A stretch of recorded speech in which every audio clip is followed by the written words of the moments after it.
Hey guys, and welcome back to another video. And today I want to talk about the future of Clash. And I'm not talking about any future updates like predictions, what could be the next update or anything like that. We want to talk about the future in Clash regarding the meta, because we just had an update which changed quite a bit, like quite a lot of things actually. On defense, we have now a new default CC. Before the update, we had the Lava Hound with the Headhunters. Now we have the new Clan Castle, which basically nearly everyone is running with the Super Minions and the Headhunters in combination with a couple of Archers or Goblins. That's kind of like the new Clan Castle. So that's the first big change. Then we have the new offensive tools, which is first off the 20 new troop space, and then obviously like the 2 new super troops as well, with which is the Super Valkyrie and the Super Minion once again. And well, so we have a lot of new tools, and we want to take a look at what I think might be the new meta, the future basically of Clash of Clans when it comes down to attack strategies. And I want to use this opportunity kind of to show you guys a couple of highlights of the first day of the last qualifier. So right now we have the 6th qualifier going on for Clash Worlds, and this one is crazy stacked with a lot of good teams. And the first day was really promising. Like, we saw a lot of cool attacks. I want to show you guys a couple of them. And well, if you guys are still hungry for more Clash after this video, there's going to be the second day of the Worlds qualifier today. Tomorrow's the third one. And well, at 4 p.m. CET, there's going to be the stream getting started. I'm streaming on Twitch with noobs together if you want to check that out. Otherwise, you can find definitely, well, any other streams in your own language for sure. And well, today we want to take a look at the different strategies which in my opinion will thrive in the future. But before we're jumping into those, because I mean I talked already quite a bit, so let's get ready with the attacks. But before that, the Gold Pass is running out basically overnight or like really soon. So if you're thinking about buying the new Gold Pass, make sure you use your favorite content creator code out there.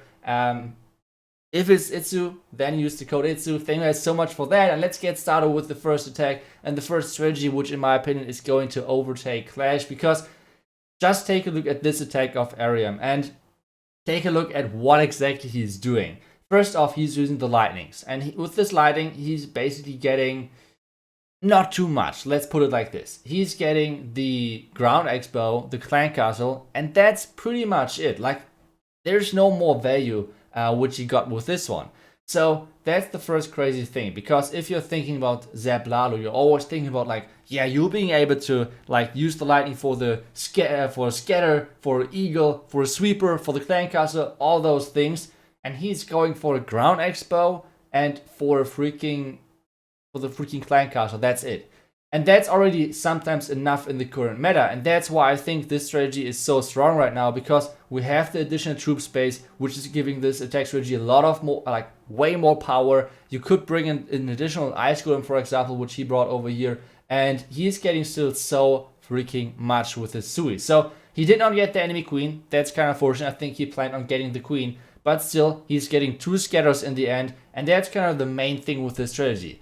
This strategy is not all about the lightnings. The lightnings are great and everything, but the main thing about this strategy is the creativity of the hero part, basically. That's the key, that's the essential thing. Obviously, you should be able to play the Lalo, but to be honest, as soon as your hero part did get whatever you wanted them to get, for example, on this attack, it was mainly the scatters and hopefully the 2 heroes, which in the end didn't really work out.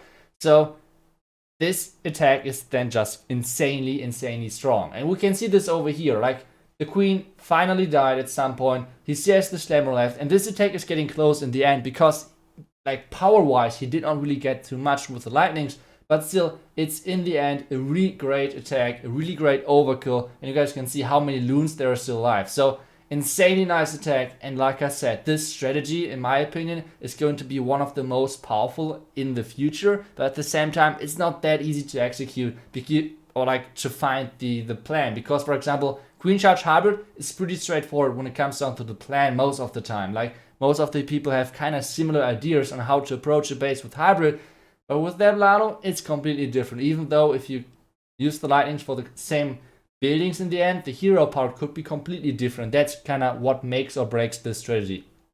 So we want to take a look at one more attack, which is going kind of in the same direction, because I just want to highlight how powerful it is, because there are so many different possibilities with the lightning spells out there. So for example, you have the classic one, which is the 7 lightnings and the 1 earthquake for the clan castle.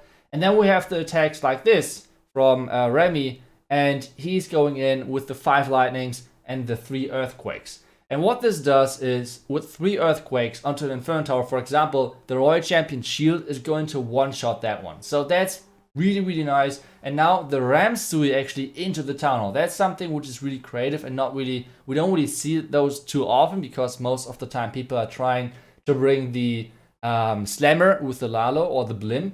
But this time he's bringing the Ram into the Lalo and he's getting rid of the Town Hall quickly. And now the Queen has more power to get rid of all of the sweepers behind the Town Hall. The next thing is, which you already saw maybe in the army composition, he's bringing no freezes, he's bringing bats with him. And that's some crazy things. And that's kind of showing the creativity which you can bring with this strategy. And that's really, really like admiring, in my opinion, because it's not that easy to be that creative, especially on the world stage or like the qualifier stage. That's pretty impressive. Now he's bringing the bats, and those bats are basically just to get rid of the scatter. After that, they're basically dead. The reasoning why he did that is because the pathing into the scatter was really bad. That's why he brought like just the bats. And I mean, the result is giving him like all of the credits kind of that he needs to get, like, because it's a complete overkill. The Royal Champion in the end is still alive, but I mean, kind of the Royal Champion is killing herself by just making sure that this, how do you say, the Hound explodes and the lava pops can kill her. Either way, insanely great attack. And now let's take a look at the next one. And maybe you guys can see already a pattern, because I think that the future is going to be the combination of air attacks with any sort of lightning combination. And I think this is just so powerful right now if you can find something like that. Because I think, for example, attacks like this, it's really hard to bait them. It's really, really hard to defend them if someone sees an entry like this. For example, if you're doing super witches, which are arguably one of the strongest troops or strongest armies right now in the game, you can bait those. Just put black mines in the core of your base, and most of the time this is enough to get rid of all of the healers, and this is defending the strategy.